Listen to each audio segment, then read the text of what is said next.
My name is Kristi. My husband and I own Alter Eco Farms.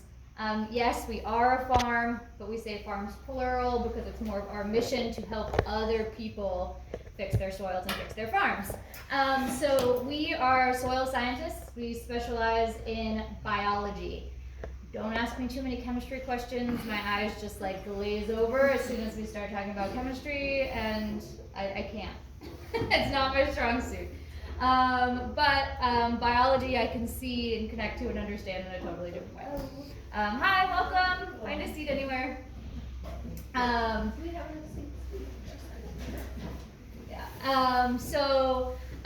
Biology is our specialty. We do everything that we do with soil under a microscope. We see a lot of the things that people think are imaginary, which is great. So it's like living Dr. Seuss life all day, every day. I came from a background actually in the film industry. I was doing a lot of work for brands I didn't love, selling a lot of things that didn't make the world necessarily a better place, and said, heck with this, I want to go back to school. I want to do something that feels like it makes the world a better place every day. And my husband worked for Southwest Airlines, so we both had a total career change to focus on doing this. We've been in Colorado, we came from Colorado. We've been in Chattanooga for the last 2 years.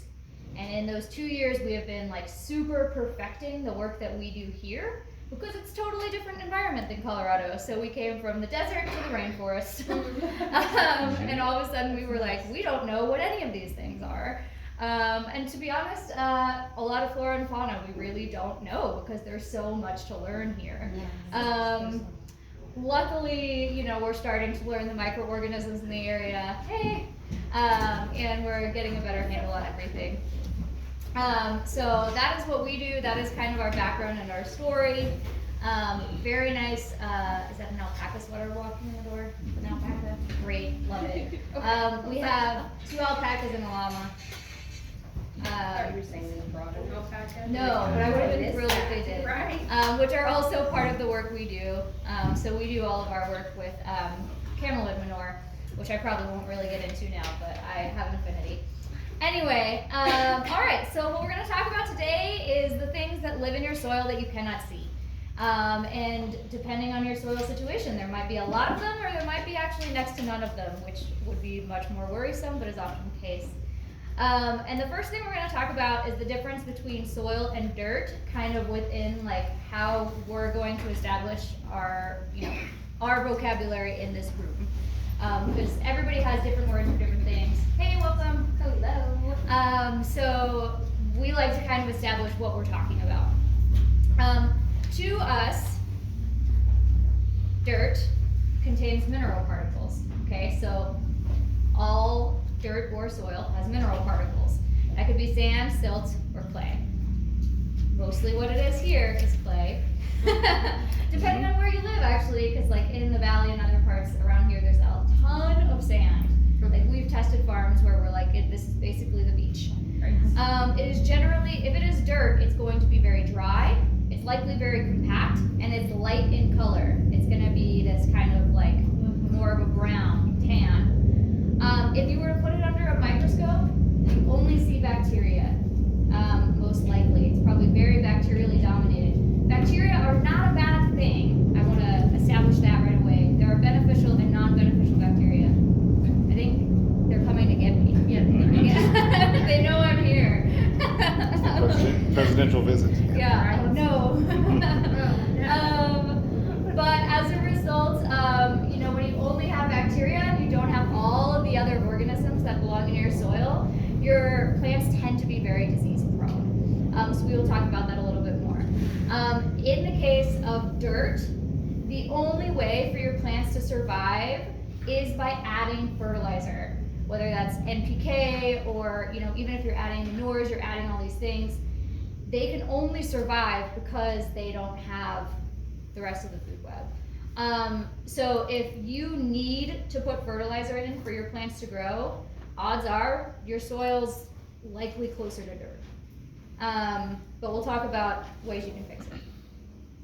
Let's talk a little bit about what we mean when we talk about mineral particles. The most common mineral particles, we have sand, which is kind of the largest size, which means that water moves through it really quickly. Am I allowed to draw pictures? Yep. Can I erase any of these things? Yeah. I mean, yours is the one that Okay. we're talking about. I'll erase my name because that doesn't matter. And the date, because we're already here. You're already here, welcome. Yeah. Okay, so not that I'm sure you couldn't all visualize this, but when we're talking about sand and their bigger particles, the water just moves through it all super, super quickly. So it doesn't hold water very well.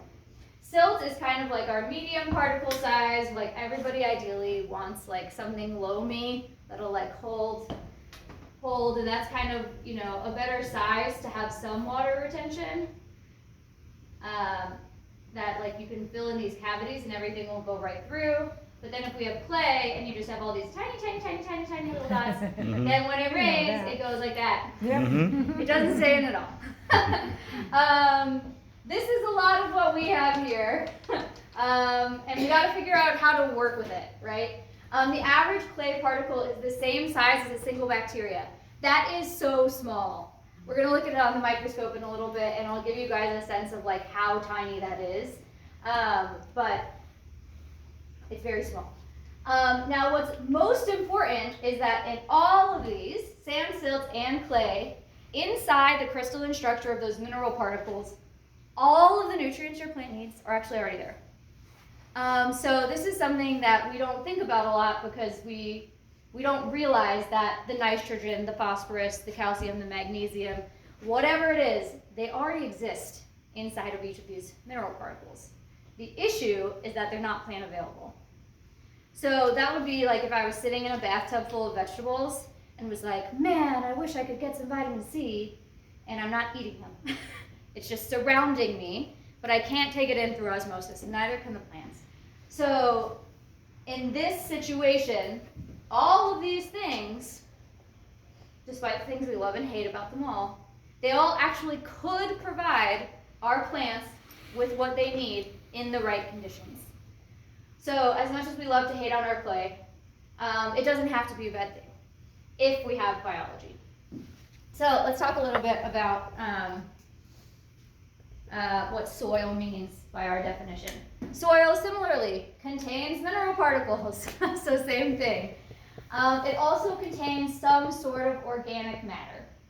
So whether that be dead plants, exudates that come from the plants, it could be bacterial or fungal decomposition, organism manure, like there's something dead and breaking down in it that was once alive. It also has a balanced level of aerobic microorganisms. So we're going to start talking a little bit about the different types of microorganisms. But aerobic microorganisms are ones that survive in an oxygenated environment. They're beneficial. Those are the ones we want. We want to have lots of great aerobic microorganisms, including bacteria, not just bacteria. It also tends to be well structured. So I don't know how well this picture pulls up here, but you know, when you pick it up, you can see the pathways. It doesn't just throw down like you're in the desert. You can see how there's structure in the soil, which helps it both retain water and get oxygen. And it's usually around like a 70% cocoa color. I tend to use this as an excuse to like bring chocolate, which I didn't today. But if you were to like pull out a 70% chocolate bar and hold it against your soil, it's actually like a really good test for like the quality of your soil. If you're around that color, you're probably doing okay. You really don't want to be completely black, which I think is a really common misconception. Like we all think like, ooh, black gold, my soil's pure black. It's probably not very aerobic, and you might have a lot of non-beneficials in there. I get that it seems fun, but it's probably a little too far. All right, let's talk about why we have dirt. How did we get to the reason that we have dirt? Because if we go into the redwood forest, it's all soil. It doesn't need nutrients to survive. If we go into any old growth forest, that's the case, right? Like nobody's out there putting their NPK on the old growth forest. But why do we have dirt in the first place? The number one reason is tilling, especially in a farm setting. Tilling kills microorganisms. It takes them and it slices them and it dices them and it throws them around and it makes them really, really unhappy and then they die. The other reason is inorganic fertilizers. So water-based inorganic fertilizers that we spray on, you know, anything that has kind of a chemical base. And this is where the chemistry I just trust. You know I'm bad at chemistry, I've already cleared that up. But if you add it all up, it's basically a salt. So if it has to be dissolved in water, you're creating a salt. Now when you spray it on with the water, everything seems well and good, but as it starts to dry up, it actually is dehydrating. So while it is giving your plants the nutrition that they are seeking, it is also dehydrating it, and as a result, it's killing the microorganisms in your soil. So it's like giving yourself a vitamin that maybe breaks something else, right? Like this gave me my vitamin C, but now I have acid reflux. So it's just giving you a different problem. Bare soil causes terrible compaction. I'm sure everybody in this group is familiar with the idea of cover cropping, mulching, all these wonderful things. You never want your soil to be bare. Your bare soil can be compacted just by the weight of rainfall alone. So anything that can break the weight of water coming down is going to help your soil. Heavy equipment, same thing. It's going to kill your microorganisms. Hi, welcome. Have a seat. I think there's a couple back here. If we need more seats, I can forfeit mine. I'm not using it. Heavy equipment. Look, I get it. Like in a dream world, all farmers wouldn't need to use tractors, wouldn't need to use tilling, wouldn't need to use disking. That's not the world we live in. But the more you can limit it, the better. A lack of biology creates dirt. So without all of this biology, we can't access the nutrients that are in the soil, and I'll get to that. And the other reason is toxic chemicals, which is like obvious, so I'm not going to explain why toxic chemicals would be bad. These are all the reasons that we have dirt. Anecdotally, and I don't really like have a lot of my own research to hand you on this, these are just books I've read. There's actually a really interesting link between the end of a lot of ancient civilizations and the beginning of like plowing and tilling, because that was when their soils started to go down and they weren't able to create as much food. I don't have that in my pocket, so I'll tell you the books if you want to read them. All right, so the fun part, the microorganisms. What do microorganisms do?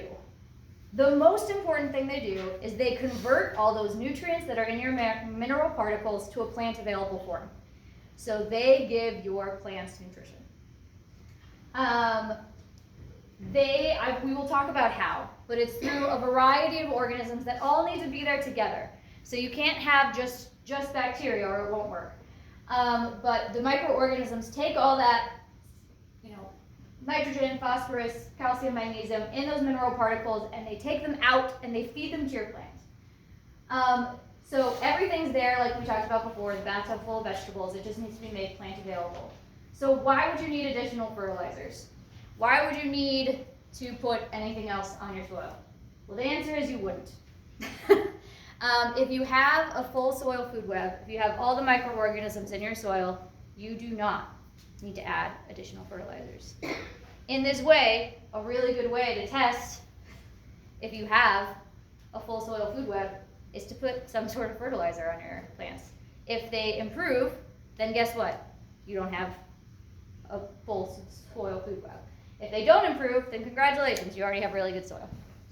And I know y'all might think that sounds totally crazy. I can tell you at our house, we do not fertilize with anything. And we grow vegetables to feed us and our neighbors also. All right, this is the soil food web. This is the one graphic that for some reason everybody in the world seems to use. I think it's pretty good. I don't think it's like, if I could draw, I'd draw a different one. There are several key elements in the soil food web, and we're going to kind of talk about how they result in nutrient cycling. But the key things are, we have our plants, obviously an important part. We have organic matter that comes from the plants, comes from other things in the soil dying, comes from the leaves falling from the trees, all of those things. We have bacteria and fungi. The bacteria and the fungi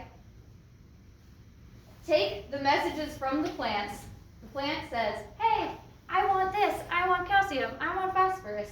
They take it, they break it out of the mineral particles, and they consume it. Now all the nutrition is in the bacteria and the fungi. Great, still not plant available, doesn't matter.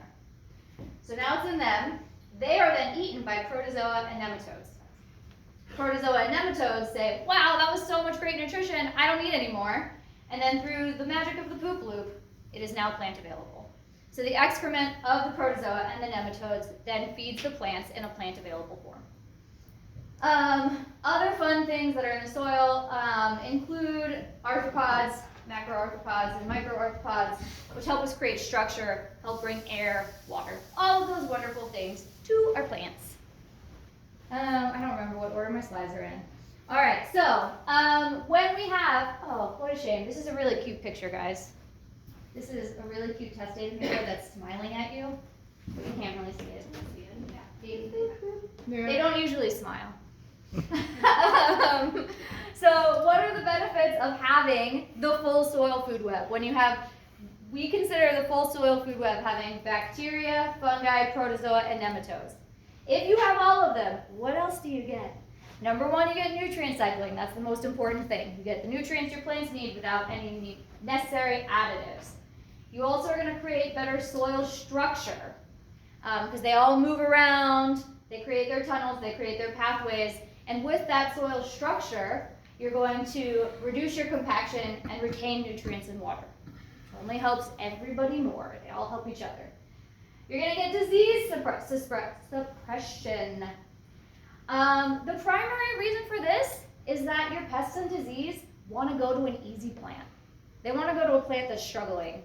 They're not going to look at a healthy plant and say, yeah, that's the battle I want to pick. So the healthier your plants are, the less likely you are to fight pests and diseases. In addition to that, beneficial bacteria and fungi do produce glues. They're like this kind of sticky thing that they produce through reproduction that helps protect your plant. And it helps cover the surface to protect it from other bad diseases. It'll also decompose toxins, and which takes a very long time. I don't want anyone to think that, like, hey, if I put some biology in my garden, like tomorrow I won't have a chemical problem. If you do have a chemical problem, it's going to take years. But they also sequester carbon, which in my pipe dream of a mind means that someday people will pay for carbon credits by fixing biology on farms. All right, let's talk about how nutrient cycling works so that you guys can break this down a little bit better. And I will share this presentation around. You guys don't need to write it all down. First step is that the plants get their CO2 and their energy from the sun. They create sugars. Those sugars, here look, here's the sun. Here's plant. Told you I couldn't draw. It gets everything, that creates sugars, and 30 to 40% of those sugars move down to the roots. The rest stay in the plant because it needs them. They're then released as exudates. The word exudate really throws people off. Exudate is basically like, an exudate could be like a sneeze. Like it's anything that like an organism puts out and is like, hey, this was in my body and now it's out. So in this case, those exudates release through the roots and they attract the right microorganisms. So plants are smart, just like us. When we know what we need, when you have that like morning where you wake up and you're like, oh my gosh, why am I craving this? Why am I craving meat? Maybe I need iron. Like similar to that, the plants are putting out these messages through their exudates that say, hey, I need calcium, I need phosphorus, I need magnesium. Those exudates feed the bacteria and the fungi around your plant. So they're attracting the right microorganisms to get what they need. I will say also, bacteria and fungi also eat organic matter. That's why it's very important to have organic matter in your soil as well. They can break down the mineral particles. So the bacteria and the fungi then break down those mineral particles and they get full of all the nutrients that they need, in particular carbon and nitrogen. Now, they're not getting necessarily just the nutrients they need, right? They're actually getting the nutrients the plant needs But because they're attracting them to them, now they're right where they need to be. The nematodes and the protozoa, they come in, they eat those bacteria and fungi. They don't need everything that they've consumed. And their excess is released through their excrement, which is now perfectly plant available. Now your nutrients are plant available and your plant loves you. Actually, it mostly loves the microorganisms, but you can feel like you did it. We should totally take credit. The other thing we talked about was creating soil structure by having a full soil food web. And this goes back a little bit to this little really great drawing I made. But why do we need soil structure?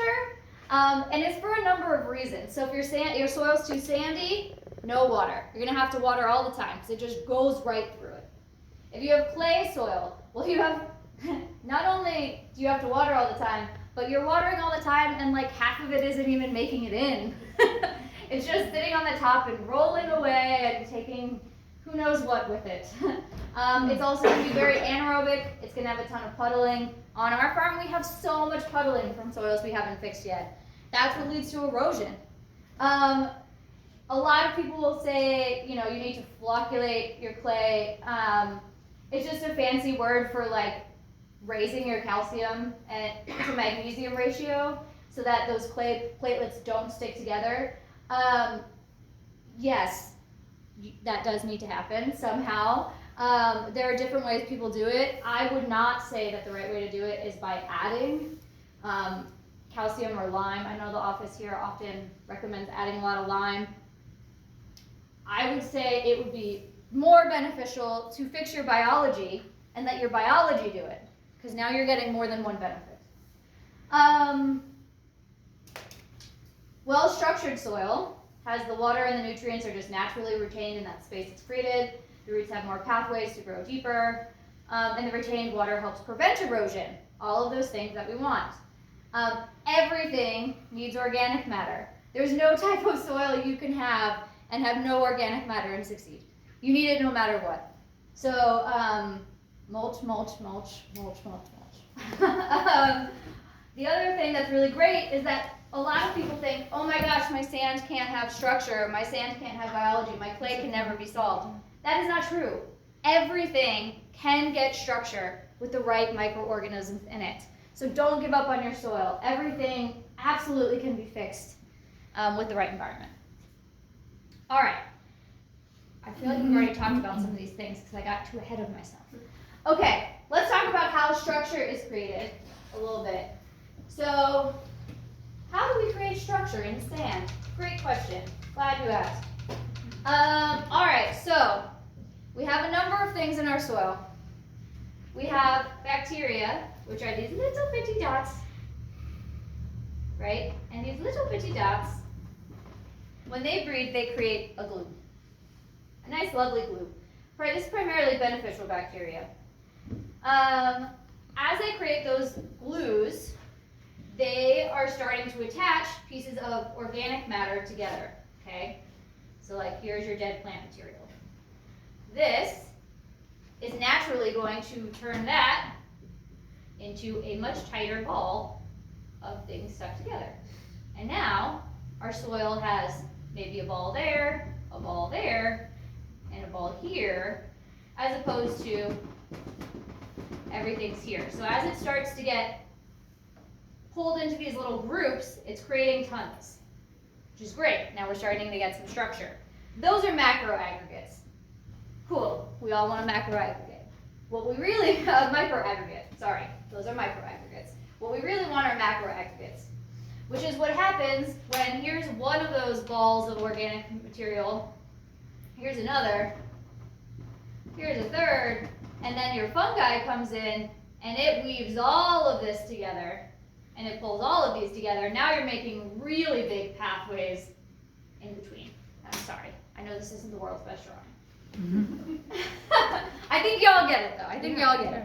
So what you're doing is you're taking the bacteria are making those smaller aggregates, and then we're making bigger clumps, and by making those clumps, we're taking everything that was spread evenly and we're creating pathways in between. We're creating packages, which give you more room and more soil structure. and your soil is now structured to rock. Okay, I know I'm going to talk about 1,000 things very quickly here, but I couldn't pick which to cut. Okay, then I want to talk a little bit about when we test soil, what are we testing and why. The first thing I want to say is that there are a lot of different ways to do tests. There are a lot of different ways to approach soil, and I'm not here to tell you that there's any wrong or right way. I'm just here to tell you this is the way that I can explain it, and this is what some of these different tests do. Our modern ag testing usually is giving you a chemical recommendation. Sometimes they're not, but they're usually giving you some sort of recommendation for potassium, phosphorus, lime. I can tell you we did our farm this last summer and we were surprised that they told us the minimum they recommended no matter what was 2 tons of lime an acre, which was a lot. That's a lot of lime. The most important thing you should do is that if you get a test from your local extension office, you should make sure that it gives you a reference for what it should be.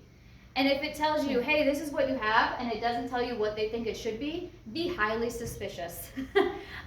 Because that probably means that they just want to give you a recommendation because they get money on the back end for some of those things.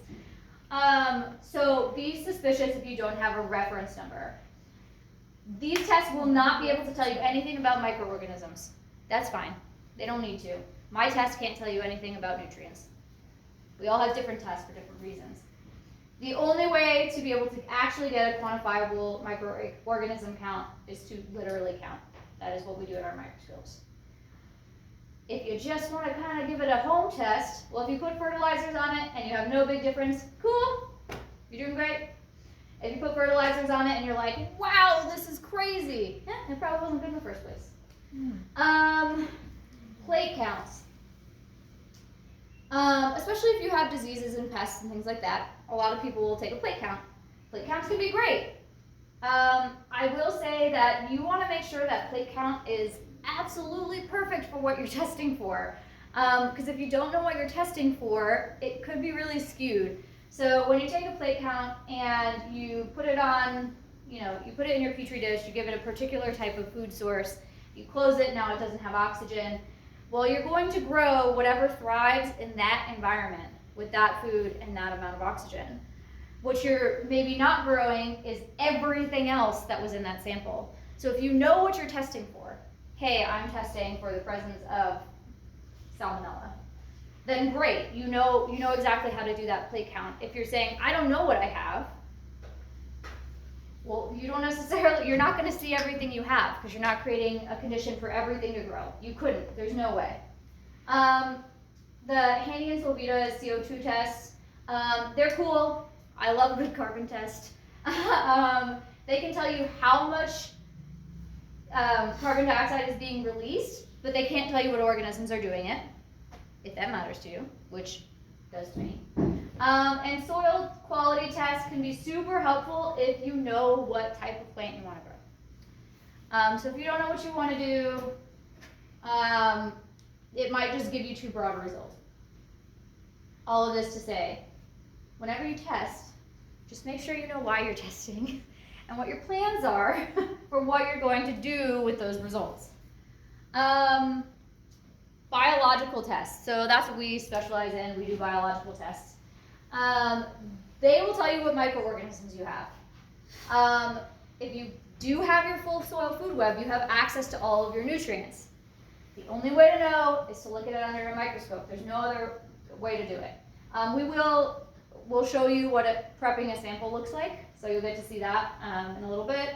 But it's done in a water-based solution, which kind of mimics the natural environment as closely as possible, because when we're looking at something in the ground, we're looking at it against water that it takes in. You have to use a shadowing microscope. If you don't have a shadowing microscope, you can't see it all. And when you're looking at that, the more diversity in organisms you see, the better. What a biological test cannot tell you is like the genus and species of the type of bacteria or nematodes or protozoa you have. That involves DNA testing. It's a lot more expensive. It can be done. there are situations where you might want that, like say you have livestock and you have parasites and you're trying to determine what type of parasite are we dealing with, and all nematode eggs kind of look the same. So you would have to DNA test it to know exactly which one you're dealing with. When we look at things, we are testing based on morphology. So just like I can say, hey, based on your size and shape and general appearance, you are a human and not a dog. That's kind of what we're looking at under our microscope. We can say, hey, based on your size and shape, you're a protozoa, you're a ciliate, you're a flagellate, you're a bacterial feeding nematode. We can't get past that kind of category. But we can generally identify beneficial versus non-beneficial. I'm really going to go through this presentation. I say a lot of the things over and over. So do fertilizers work? Yeah, they're going to temporarily work. 100%, just like you taking that vitamin is totally going to work until it fades. So yes, they absolutely work. They'll provide any nutrient that your plant is lacking. But if you had the proper biology and structure, you wouldn't need them. Specifically, inorganic fertilizers, and I'm pretty sure everybody in this room is probably already on the same page. Be so careful if you're using inorganic fertilizers. They can cause dehydration, which will lead to compaction. They can create erosion over time, which only makes it worse. And to be totally honest, and I'm not trying to be that guy, but like that's what they want. They want you to, have to develop dependence on them, because that's how they make money. So a fertilizer company totally wants your plant to become addicted to it. That's how they're going to make money. Let's talk about microorganisms. Okay, we're going to look at some pictures of the microorganisms that we see in the soil, talk about what each of them do, and then we're going to get to the microscope and we're going to get to look at them. Beneficial bacteria. So when you look at this picture, all these tiny little round dots, and these are out of focus ones. All of the dots and circles are beneficial bacteria. A non-beneficial bacteria might be in a clump, it might be in a line, like streptococci, little line of bacteria. If you see them in clumps like grapes, if you see them with like little wigglies, there are different types that are pathogens. This one specifically, if you see that, be worried, it moves like a snake. But in general, not all, but most beneficial bacteria are circles or rods. They make glues that hold organic materials together to create aggregates.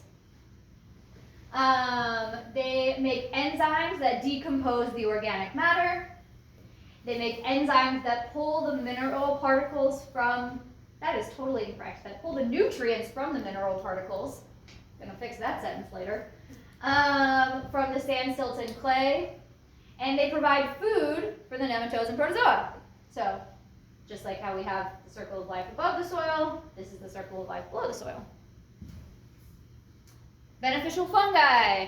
A lot of us have like a hesitance with fungal growth. If it's beneficial fungi, it couldn't be better for your garden. Don't be afraid of fungi. They're actually really, really a good thing. Similarly, they make enzymes. I obviously copied and pasted this. They make enzymes to pull the nutrients from the mineral particles. They produce enzymes that decompose food, and they provide food for nematodes and protozoa. So, from a functional standpoint, fungi and bacteria serve a very similar purpose in the soil food web. Good fungi under a microscope, like especially good fungi, if it's colored, great sign. If it's thicker, like this one is thicker, we'll probably see some thinner ones too under the scope. Great sign. If it has these little walls in it, so these little walls here, they're called septa, and when they're relatively evenly spaced, that's a really good sign that it's a strong fungi, because it's basically building in blocks, and it's adding and adding and adding. Another good thing that we see in this particular picture is these little bumps. And these little bumps are actually an indication that this wall was so strong it had to jump over it to get another one. So when you see that, that's like, you got the best kind of fungi. That's the kind you want. That's the kind your plant wants. Super strong. nematodes are my favorite because they're the cutest. Don't tell the protozoa I said so, though. They make the nutrients plant available. So they eat the bacteria and the fungi, and then they poop out all the nutrients. They also maintain the balance of fungi and bacteria. It's a circle of life. They eat each other. There are 4 primary types of nematodes that we see. Those are fungal feeders, bacterial feeders, predatory, and root-feeding nematodes. This is a bacterial feeder. The way we can tell, and I will not drag y'all through this too much, you can look at their organs, and that's how you can tell. So this one has a rectangular mouth, and it has what we call a cuticular valve down here, which tells us that it is a bacterial feeding nematode. Fungal feeding nematodes have a mouth that looks a little bit like a spear, and they actually just like stab into the fungi and suck out what they need. Predatory nematodes sound bad. They're actually not. That's a nematode that eats another nematode, which I know might sound bad, but if you have too many and you need to have a balance, like predation helps us at that balance. Root-feeding nematodes are really, really sad to see.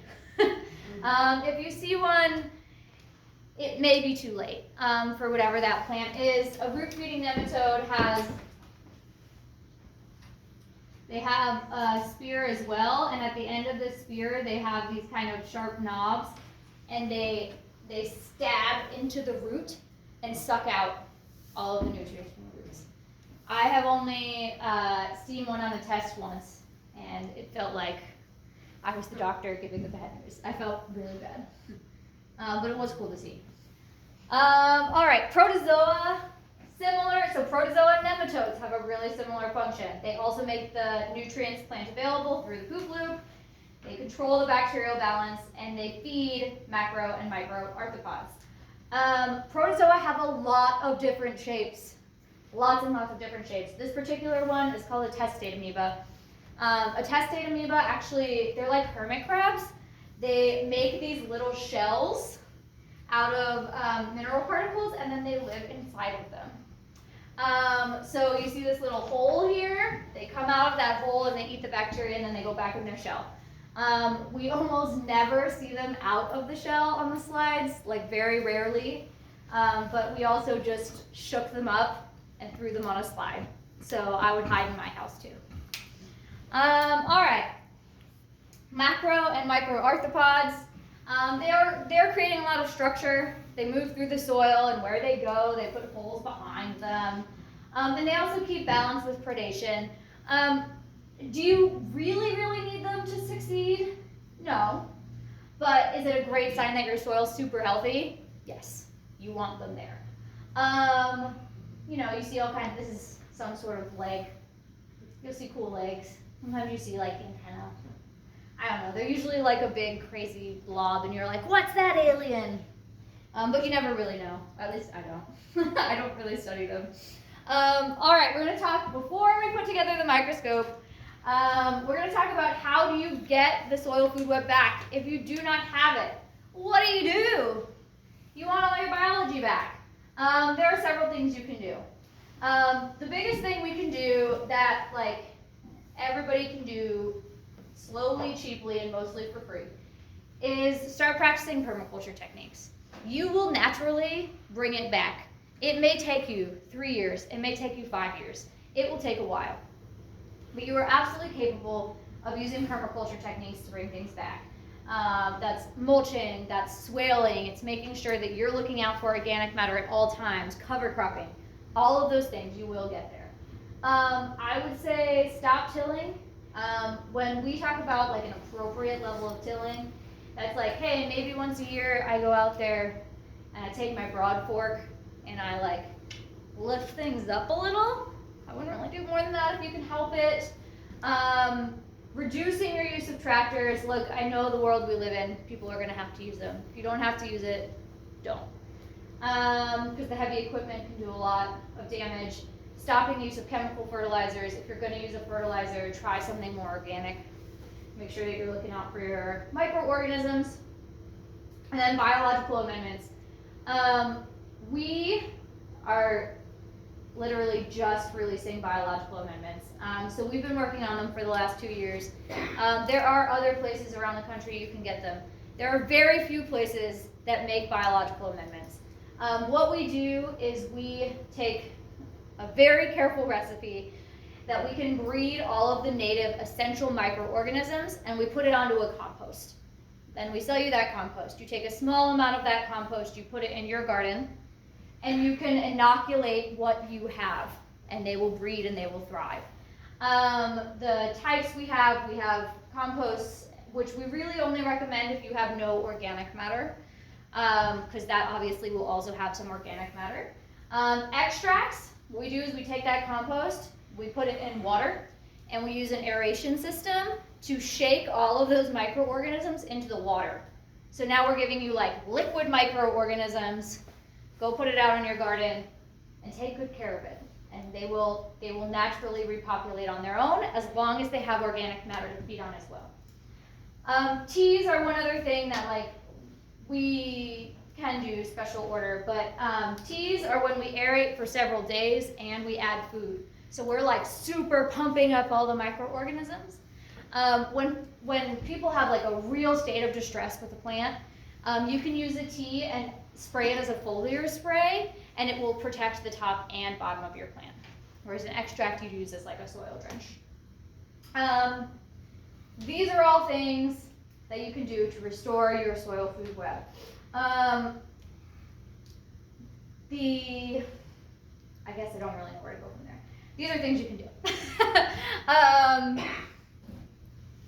If you want to learn more about us and what we do, we do tests. We will have biological amendments shortly. The reason it has taken us so long to do that is because we have been doing case studies for the last 2 years to perfect these recipes to ensure that we're actually giving you everything you need. We also do teach workshops on how to make your own biological compost. At the moment, I don't have any scheduled, and that's because we really need a minimum of 5 people for it to be worth it, because it takes a lot of work for us to prep these workshops. But we have no hesitance at all saying, hey, if you don't want to buy it from us, we'll teach you how to do it. We believe very strongly that like the more soil we can fix, the better. Like it will only help us as a planet. So we do teach them. If you are interested, please contact us through our website. If we have enough people that reach out, we're happy to like put one on the calendar and get one going. It is about a 3-hour workshop. It's very hands-on. You will get very dirty.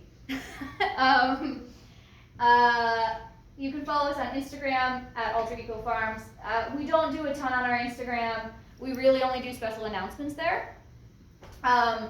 If you're on Blue Sky, you can follow us there. That we're on almost every day. And if you want to see pictures of the alpacas, that's where you go.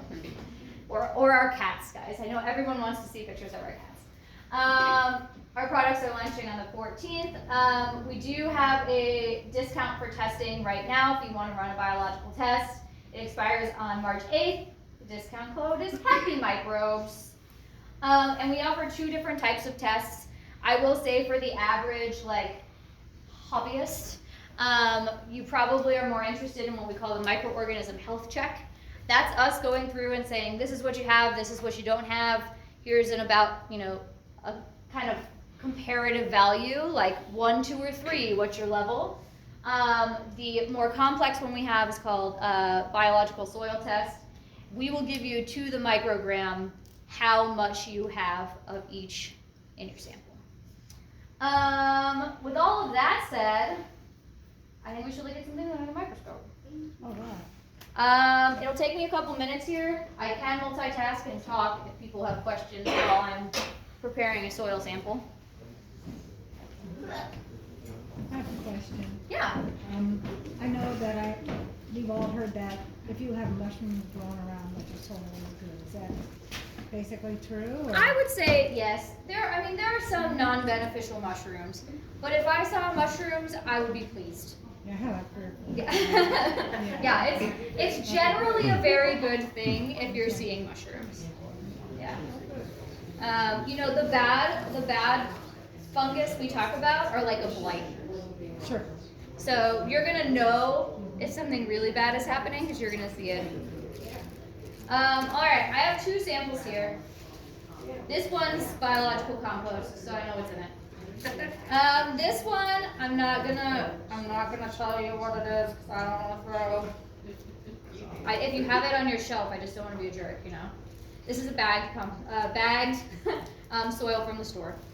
Now I also wanna say, like, I'm not here to like poo-poo bagged soils in our raised beds and things like that. We need them. We need the mineral particles. You can't just put compost on your soil, like you need the mineral particles too.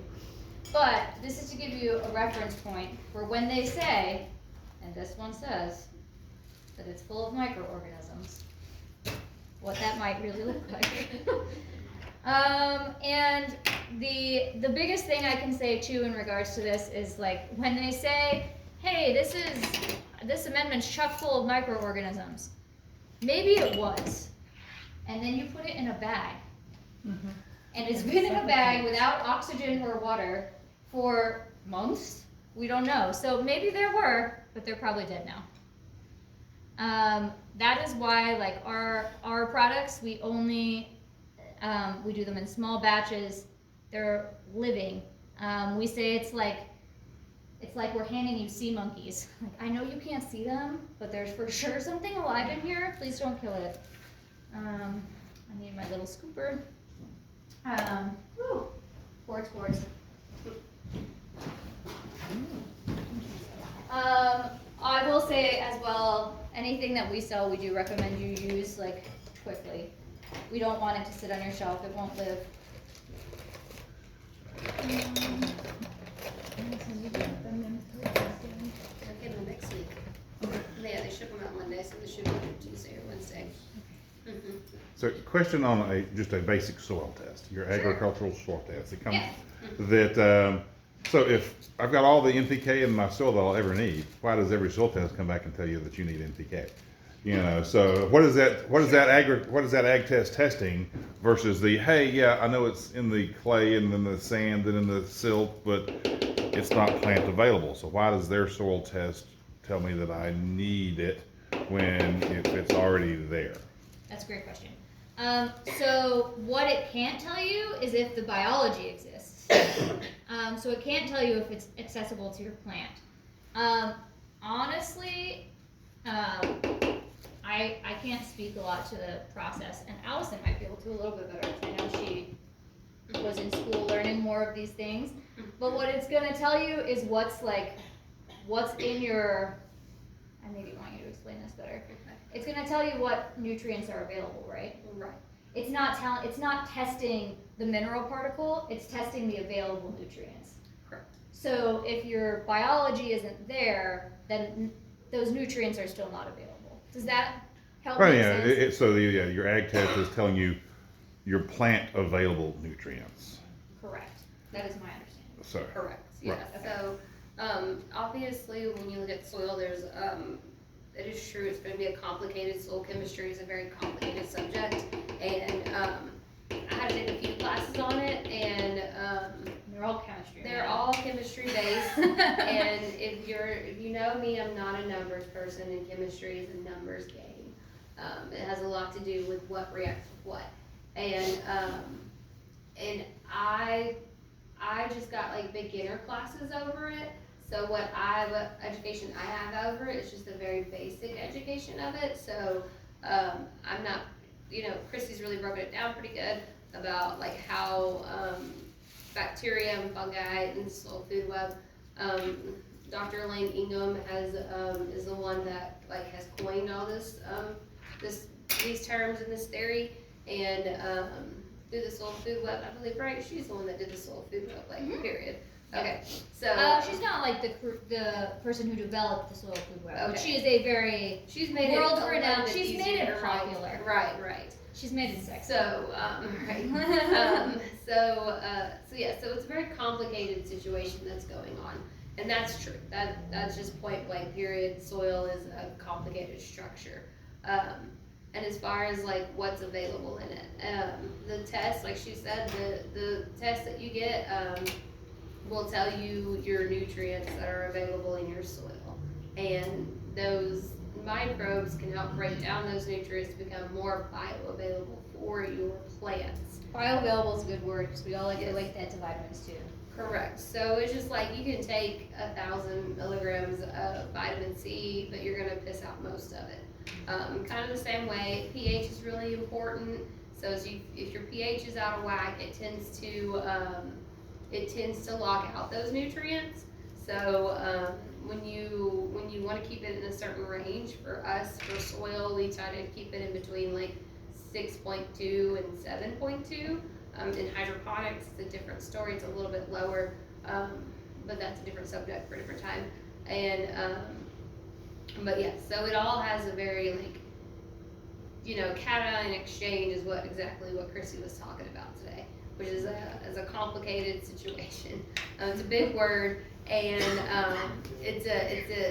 the people that study cation exchange rates and that know all of that are very, very, to me, are way intelligent people, because I personally I understand the very basics of it, but it can get very complicated really fast. So cation exchange rate is basically at its base form is how these little cells, down to the chemistry form, is like how that they can hold on to nutrients, release nutrients, or not hold on to nutrients. And if you have a good cation exchange rate, then your nutrients are available, can become available. And basically through the soil food web, and all the different microbes and stuff that can help out with that. So a lot of them work together. So it's a really long, drawn out situation that is not easy just to explain just right here, right now. So to answer your question, yes, soil tests will give you what you have. They tell you what's available, not just what's in the soil, because yes, you were correct, that the nutrients are in the soil, but they're not available. Right, that's not always the case. So sometimes they can be, sometimes they can't be. And your cation exchange rate really helps you tell that. So the test that we have, Jamie, right? Yeah, yeah. I always want to say Jessie for some reason, I don't know why. Which is your name. It worked out, I would have called her Jennifer. So right, I was just like, Jay. Right, Jay. I'm the worst about names. But yeah. So Jamie got hers recently, if you want to share that. But it does tell you a cation exchange rate on there from the test that we sell here, and it tells you organic matter, which Kristi will then takes that number and makes it down to a bacteria fungi ratio is what she's doing. So she's taking that, so you can use both what tests that we have and then what tests she does and put them together. So I have 24. And it also has a target ranges on there too. Yes, Yes. this one, oh yeah, they You do. always yeah. want a target range. Yeah, If no, someone this- doesn't give this you a is target pretty good range, because be suspicious. I was like, well, it looks all right, and Allison said everything's all right, so I always had a little Yeah, bit she of, has and I a use little only bit. organic. Right, and the fact that you've been planting it in a couple of years, and the fact that 100%. you still have a high amount of P and K, that maybe adding more compost to help break that down. That's why I Yeah. have like 3 or 4 inches of mulch all the Right. time. Right, All the exactly, time. exactly. Yeah, and it breaks down and then I just put some more on. Right, Yeah. so it all works together. It's all a big circle basically. And like Kristi said, the food, adding food to your stuff because you don't have it available will help out. We always encourage adding more composties and stuff to help break it down and everything. However, I don't know, how long does it take to fix your soil, Kristi? How long do you say? So it depends on how you're doing it. If you're adding an inoculant, compost, a biological compost, just so the average compost that you get at a store is probably just broken down organic material. But if you're adding a biological compost or an extract, You can see results in like 1 or 2 seasons. Mhm. You really Okay. can, if you take good care of it. So that means also mulching it generously and retaining the water. We've seen people put our extracts on in the middle of a drought and then not water them. Well, Right. they're living organisms that Right. need water. Now, if you have them established, they're gonna help you retain water, and they're gonna get you through the drought. But you've got to let them live first. Right. And how bad were, like, what's the worst soil you see, and how long did it take for it to get out of it? Like, what? It's really a matter of, I'd say the harder ones to fix are the ones Mhm. that are at like a big scale, Mm-hmm. where it's like, oh my gosh, how are we gonna compost this You know, 5 like 2 acres? acres. Yeah, Right, exactly. even an acre. But if you're in a garden bed, honestly, you can see really good results within the first season. You can see excellent results by the second season, and after a while, you don't need to apply it anymore. Like, that's the goal. The goal is that you're fixing your soil so that you don't need us anymore. So what do you think about the fact that raised beds are considerably smaller and don't have the room to hold all of that? Does it really make that true for being able to, because it's not a huge amount of room like you would in the ground, so if you're doing a raised bed. We don't even put that much in a raised bed, we put like 3 gallons. Well, I'm talking, right, so you're compost. doing it, Yeah. and then, but as you're watering it and it's all leaching out, like. Oh, it'll start to maintain a little bit too Mhm. within a raised bed. Right. Yeah. Our raised beds they are like in ground, Mhm. you know, where like it eventually goes down there. Right. But ours maintain really well. Mm-hmm. So I think it's very possible to fix within a season or 2. The other way, if you're going more permaculture route, Mm-hmm. give yourself 5 or 6 years of really healthy permaculture practices, and you'll be there Right. for sure. Right. And that's something that like we think is important too. Is like there's many ways. Right. There is. There's many ways There to are get many there. ways, and there are different ways to rely on stuff. So what about compost tea? I was getting it from Allison. Allison hooked me up. I make it in a 55-gallon drum. I feed it, and I get lots of compost. With a lot of compost. Anyway, I make a tea, and then I feed it molasses. So, and then Charlene would tell us that, oh no, you're killing everything by using an impeller pump, and then other stuff like that. So is that? Okay, there are a couple things on that one. A compost extractor tea, and I will say like we use the word extract is what most people call a tea. Mm-hmm. So that's like taking the water into the compost, right? Water and compost, we call extract, most people call tea. What we call tea is then adding food to feed the microorganisms. So that's like our extra layer. If you're adding molasses, that I would consider a tea, especially if you're aerating it. Molasses will really only breed bacteria. It will not feed the fungi, or it may create an influx in protozoa because you're creating an influx in bacteria. So the protozoa are going to repopulate because there's an increase in their food. To feed fungi, we usually say humic acid or ground oats.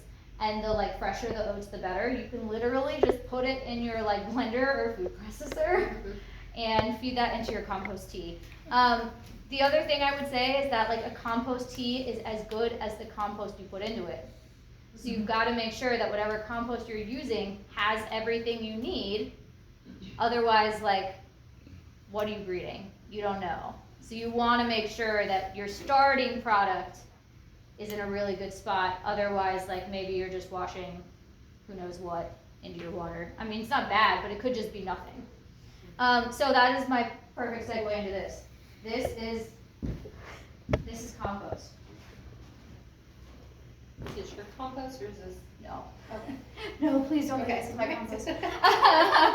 This is a bagged compost from the store.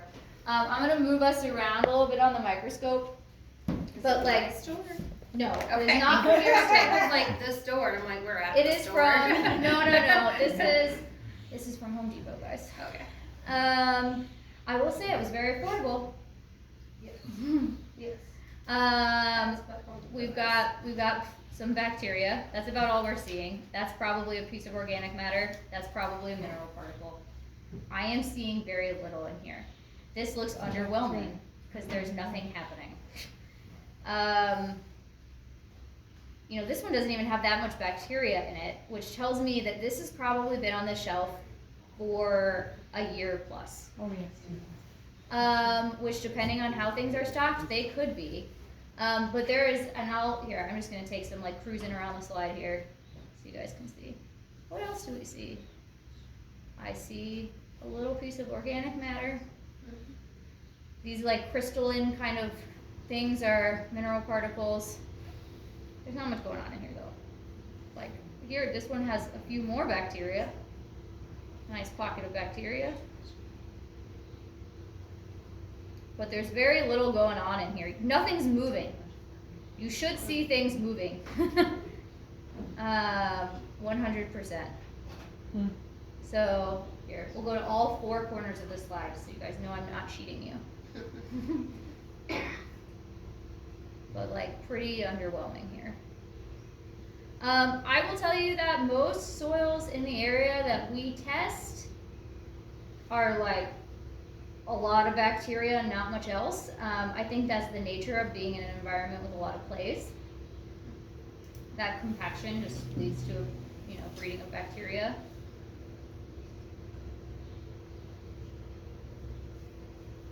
Sorry for purchasing something from Home Depot and not your store, but No, if I was fine. gonna make a, Right, you know, that's- if I was that's gonna make it crazy. shameful, I didn't wanna. Hey, we could have you this right here is a Fox Farm Cocoa Loco, so if we wanna take a few of that, we can take some of that. All right, where is my other test?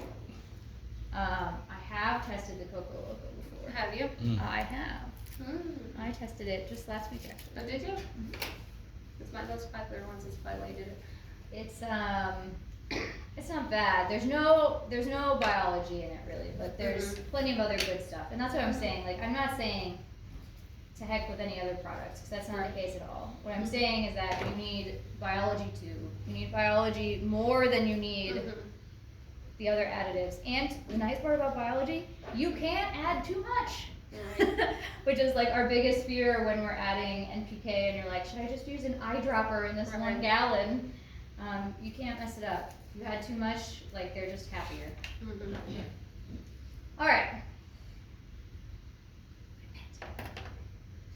Alright. What water are you using? Just like, It's just bottled water. there we go. Yeah, the only reason I do that is because odds are higher that it doesn't have too much chlorine. Right. It wouldn't be the end of the world if we tested something like casually like this, chlorinated water. But like if I'm doing someone's test professionally, I wouldn't, because it could show something and that would mess with it. I know, I think jury's still out on whether or not chlorine completely wipes out everything, because it's a big question a lot of people have when they come to the store. They're like, I water with tap, and we've been watering with tap, and we've never had a problem with it. And we've always had excess of nutrients and of food and stuff. But again, the jury's still out on whether or not. And chlorine's really easy to dissipate. You can just Super easy. right. You just Leave it out. Yeah, just leave it out for overnight in a bucket, because it's a gas. It'll just automatically just show go away through that way. So Okay, so to not totally poo-poo this, I do want to say, I should show it to you at all of the different magnifications. Alright, so this is 1 single drop. We took 1 milliliter of soil, we mixed it with 7 milliliters of water, shook it up. We then put 1 single drop under this slide. We are now looking at 1 field of view at 10x, so that is 100 times what your eye can see.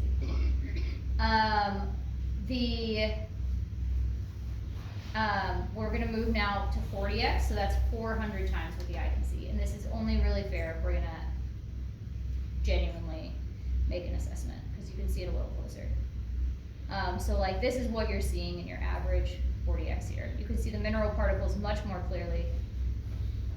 You can see the bacteria much more clearly. So we'll take a little swing around. We do most of our testing at 40x. We will look for nematodes at 10x, because they're really easy to see because they wiggle around like worms. And you want to search the whole slide. So this is what this is looking like at 40x.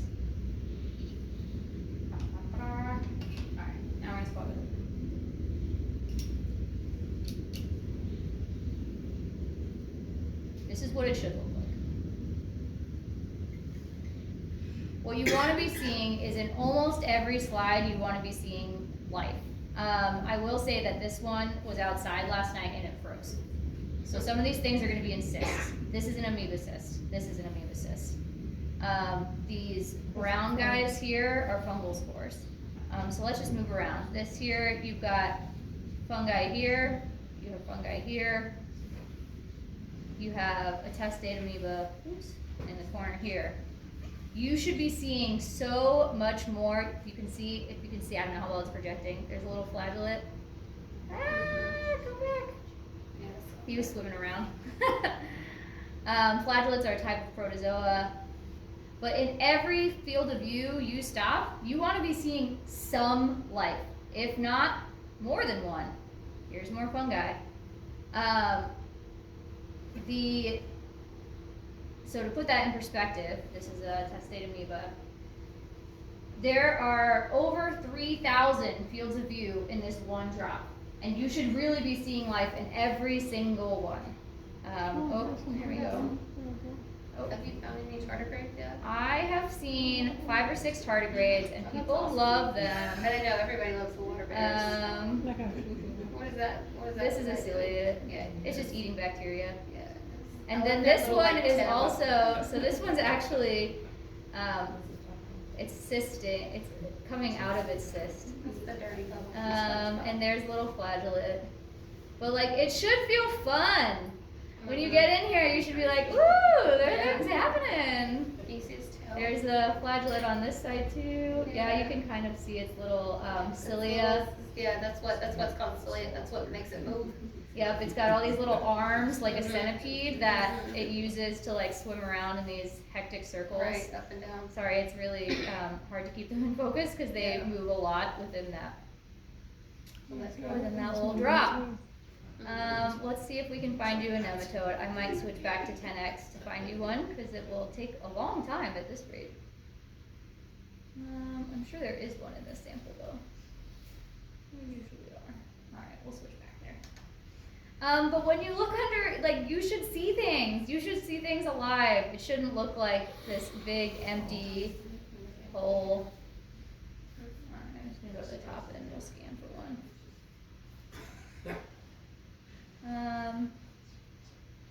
They're happy, they're healthy, they're here to take care of you and your soil. I will also say, like, if you go on a hike and you pull a soil sample, all these things are going to be there. And that's just kind of telling you something about what nature intended. It's really sad that in so many of the soils around the world we have lost them because they make our jobs easier. Like, they're good for us. I'm also used to doing this on a much bigger screen, so. That's sorry. No, that's okay. I don't usually do it on my laptop. There's a guy over there, but we're looking for a nematode. We're looking for a nematode. I'm moving quickly, so we were looking for one that's moving because I don't want to do this too slow and bore you. And my slides on crooked.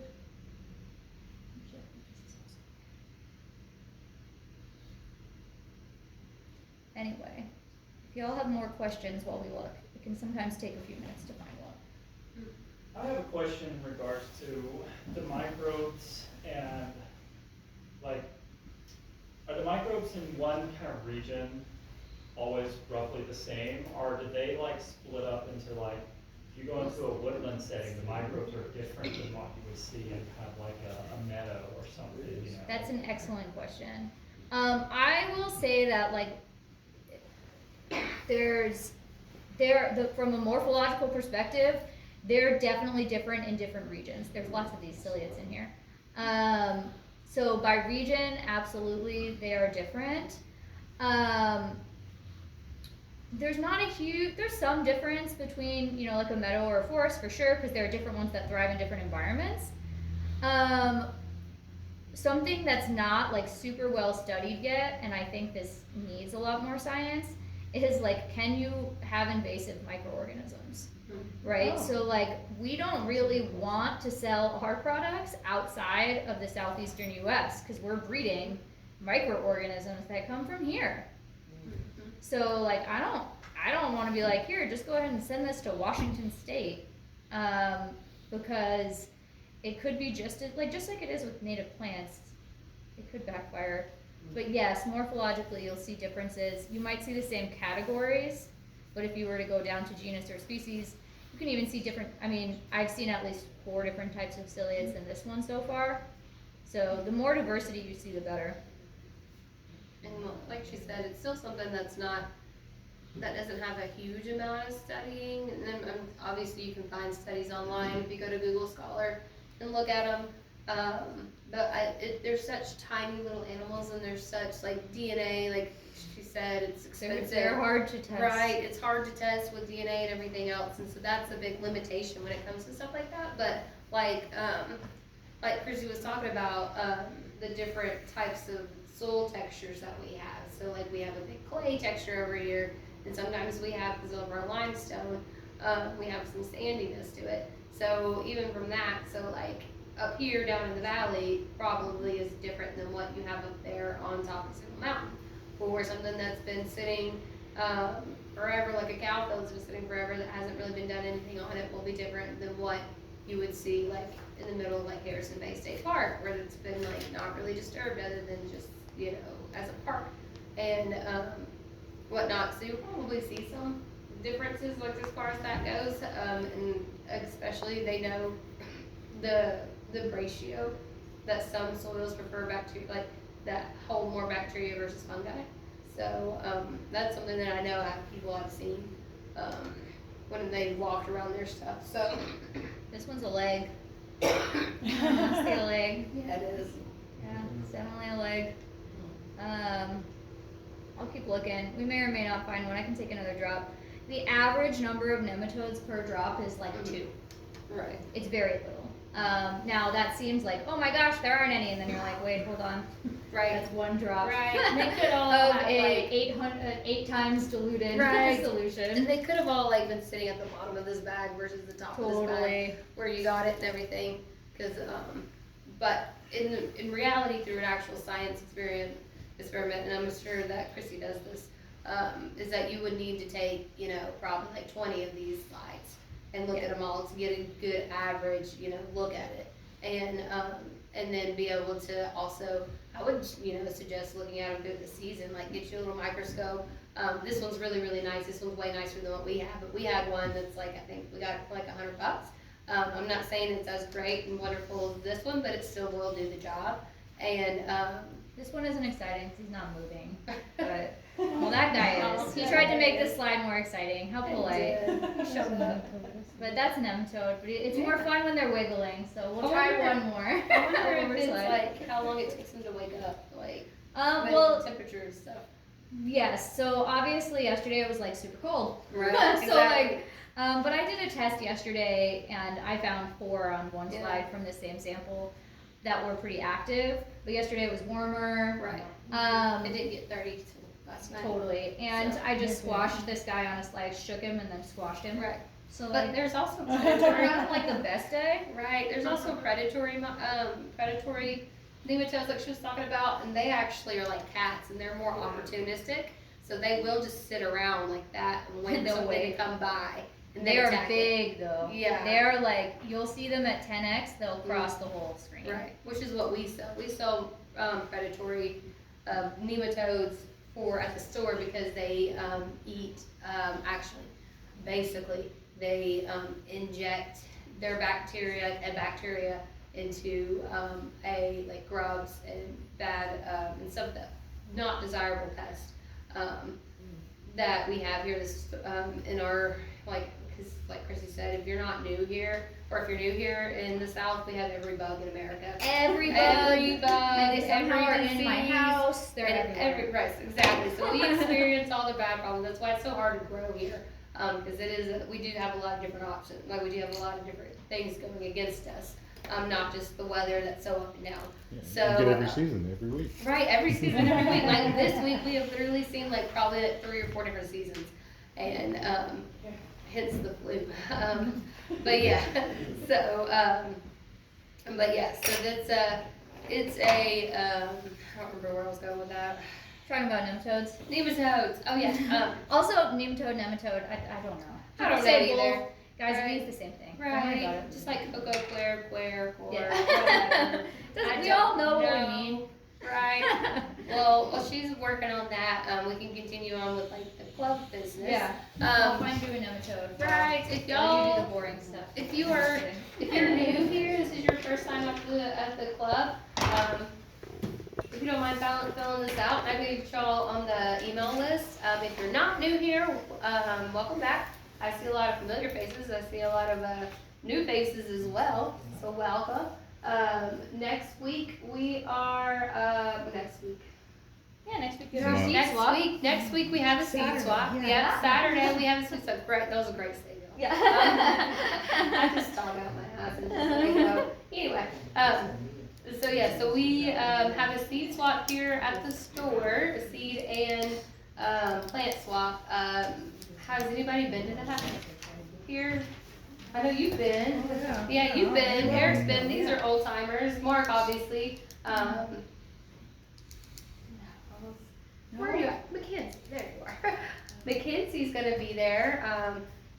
Yeah, explain what you're bringing and what you're doing. Yeah, I have a business called Frequency Fillery that is focused on zero waste everyday goods. So I have a lot of personal care and cleaning products that are refillable, like hand soap and dish soap. I'll definitely have, so you can bring your empty dish soap or hand soap and get it refilled. Nice. Yeah. Awesome. Which is awesome. We're really lucky to Love have that. stuff like that here. So like bring your own jar or bring your bottle, like reuse a bottle or whatever, and you can get it filled up with Mackenzie. She's gonna have her table set up there at the seed swap. It starts at 1 o'clock. Mark, what are you gonna bring? You're gonna bring all your different plants? So No telling, I mean, definitely euphorbias, maybe Uh-huh. some stag, dwarf, Yeah. staghorns. yeah. I got all kinds of weird stuff. He really does. He has all the weird. If you like weird plants, Mark has them. So if you're looking for like some plants to buy, support a local plant person. And then if you have extra seeds, so like if you've never been to a seed swap, like this right here has 200 milligrams of seeds. So there's a pretty good amount of seeds in there. So and I don't need them all. So I'm just gonna take these out and then put 2 or 3 or 4 in some blank seed packets, write down what it is, the year that's on the package or the year that you collected it, and then how many are in there, and you can swap them with your fellow gardeners. It's always a good to do. Everybody loves it. It's a fun time. And then but yeah, so that's what's happening next week. Next month for the April meeting, I have a few actually people missing. Louise is not here, and Andrea's not here, And and Lynn is not here. yeah, Lynn's not here, and Donnie's not here, or maybe, no, Donnie's not here. Yes, thanks for coming. Thanks for coming, guys. Yes. Yes. So next month I have a few different suggestions. Like some people was asking about what all the different like food means. Like somebody asked me the other day, what is Epsom salts are and what is all that stuff. So we can talk about that. Yeah. Or we can talk about like composting. I'm not as versed on composting, but I can put together a quick presentation on like the different options there are about composting. Because we're about to have a lot of green stuff right here coming up available. Great topic too. There's Yeah. so many ways to compost. Right, there's so many ways to compost, and when you get on the internet, it's really overwhelming. So we can go through that, or if anybody else has any suggestions for what, because April's when our last frost date is typically, so we got a lot of big, and of course there's everything else going on. Excuse me. There's everything else going on. Hopefully my voice will be better by then. There's a lot going on in April, so we can whatever y'all want. So anybody has any Yeah. suggestions? Those sound good. Yeah. And then May might be doing something like preventing mildew or. Correct. May we'll other- talk about we'll do some bug identification. Yeah. Yeah, let's do some bug Ooh, I like identification. That's gonna take a while, but yeah, there's every bug in America here, and we'll talk about the popular ones because we'll see them, right? So we'll talk about bugs in minutes. A good topic, yeah. Because we got everything here, and then dues. So we are. I am setting up a bank account Monday to start collecting dues. It's going to be $30 a month per person, and then for a family, what did I say, 50? Okay, $30 a year. Year, sorry. It's like, dang. $30 a year, y'all. Oh my gosh, this is why y'all are here to keep me in line. So $30 a year, $50 for a family, and then if you're a student, it's going to be 15, so 1.5. And then if that's a barrier, please come talk to me. I don't want that to be why you don't come. And then with dues, we'll be able to, put that towards something. So we'll be able to vote on that as a club. So we'll be able to put it towards, maybe a tool that we can all borrow together, or we can put it towards, hiring a speaker, like having somebody come in through Nashville or something that we could pay for them. Or if you want me to bring water bottles or whatever, we have some options to do that, and we can go on that as a club and choose that as a club. And then I will also set up a Venmo so that we can go through Venmo like we are in the 21st century, and go through that. And then I also want to see picking a tentative date to go to the Atlanta Botanical Gardens as a field trip, as a group. I'm trying to convince my husband to drive, but then again, his 4Runner is actually not working right now, so now I think about it, this might be a barrier. Anyway, we'll have some options. But yeah, so yeah, we're gonna get together and go to the Botanical Garden. I've never been to the Atlanta Botanical Gardens. I was looking into group rates, and they only do group rates for tours on weekdays, which is understandable, but Also, right, inconvenient. right?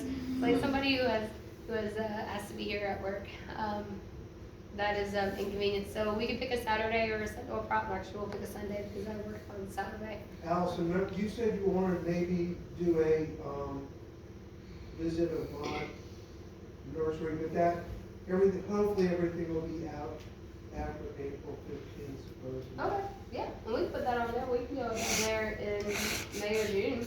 Yeah, So- that probably, and then maybe a little hike at Cloudland Canyon. Yes, I actually really wanted to do a hike at Cloudland Canyon. The only problem is like where my favorite spot to start is it doesn't have very much parking. So I start at the bottom of the Oh, situation. yeah, it's sitting. Yeah, because I don't like the stairs. I don't do the stairs, right? I am a lazy hiker. Right? Yeah. So fun Those trick. stairs are If you do bad. want to go to Cloudland Canyon and go down to the start at the bottom. It's a lot easier. It is so much easier. You will not hate yourself. So yeah, I would like to, because they have a really great wildflower trail. And they. Also, Pigeon Mountain, the Shirley Miller Boardwalk Yeah. should be like in another week. Nona and I go there every Thursday because It is it there. changes. What do you look at So there'll be these lots and lots of wildflowers shortly. It, actually Cloudland Canyon is sitting, and also, the Shirley Miller Boardwalk Mm-hmm. in Walker County. Oh, awesome. Yeah, I haven't been to that one yet. Yeah, So if you like wildflowers, that's the one to see. that's where it's at. Part of it. So yeah, so we have lots of things to talk about for as far as like field trips and stuff. So we'll be able to get that. I want to have some tentative dates through that. So April's really, really, really busy for us. There's always something going on in April. And then, so it'll probably be How May. come you stop moving? Because this is this one I recorded last week because I thought you might like to see one. Yeah. So this was from a sample I did last week that I recorded. This is a tardigrade. They're all over the place here. I will say on average, I probably see like 3 a year. I don't see them all the time, usually right after it rained. They could not be any cuter. Right. They're so cute. They look like. And I'm sorry, I didn't find a big enough nematode to be interesting. I didn't want to show you another one not moving, because like that seemed anticlimactic. But you can look at them online. They're, I mean, you often get very active ones, but not when it's cold. Yeah, they're so cute. But yeah, Yeah. this is what a tardigrade looks like under a microscope. Yeah, they often call them water bears. Yeah. They're a good sign of a good healthy ecosystem, just like helicobacters kind of did that. They're real cute. They're cute. And Chrissy, what about worms? Everybody says worms. Everybody are loves good. worms. Yeah, They're great. they're great. Yeah, if you see worms, you're doing good. Yeah, I will say too, something that I hear a lot about, you know, vermicomposting, like we said, so many ways to compost. Right, there's 100 different ways to compost. Yeah. Something to keep in mind if you're using like pure worm castings is that it's good to mix it with other compost. So if a worm eats a nematode, it doesn't come back out. Yeah. So, it's good to have a mix because you still want nematodes in your soil, and if you're using just straight worm castings, then you might not have as many nematodes. And like I said, the amount of nematodes you need, so the average nematode, I have to look at the number, I think they eat like 10,000 bacteria a day, it's like a super high number. But that's why you don't need that many in your soil for them to do their job. Average technically anything above 1 per drop is considered sufficient. Oh, wow. We prefer to see like 2 or 3. I've had drops where I've had, the highest I had was 47. It was a lot. It was a lot. That's all I saw. And there was a point where I was like, I don't